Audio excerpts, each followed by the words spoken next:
За шинэ загварынх байна уу? Борлуулалт сайтай байна. Ямар үнэтэй байна? Би 2002 онд анх 30 мянган юаньтай ирсэн. Өнгөрсөн жил бидний экспорт 130 гаруй сая Америк долларт хүрсэн. Оюутан байхдаа хөдөлмөрлөж олсон жаахан мөнгөө өвөртлөөд Мохаммед Насер Хятад улсын Ивүү хотод иржээ. Дэлхийн хамгийн том бөөний зах гэдгээр алдаршсан жижиглэн худалдааны энэ хотод Мохаммед Насер импорт, экспортын бизнес эрхлэх асар их боломж байгааг олж харжээ. Тэрээр Тухайн нутгийн жижиг бараа бүтээгдэхүүний зах болон логистикийг ашиглан Ивүүгийн барааг дэлхийн өнцөг булан бүрд худалдаж эхэлжээ. Алжир, Марокко зэрэг Африкийн орон түүнчлэн Америк, Итали, Испанд бараагаан экспортлож байгаа.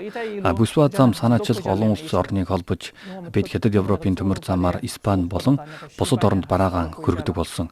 Манай 8-ааны өөрийн өртөг маш бага байдаг.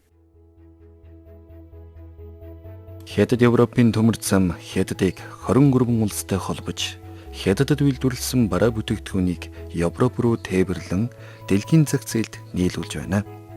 Харин Европын бяцлаг шоколад зэрэг бүтээгдэхүүнийг Хятадд тээвэрлэн авчирч Хятадын иргэдийн хэрэглээг баяжуулж байна.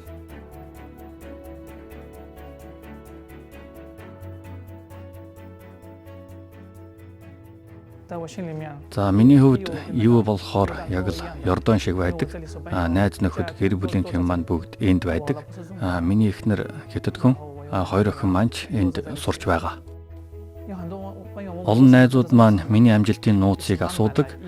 Бид нэг алхмаар хизээч буулд хийхгүйгээр шаргуу хөдөлмөрлөж, тэсвэр хатуужилтаагаар амжилтанд хүрдэг.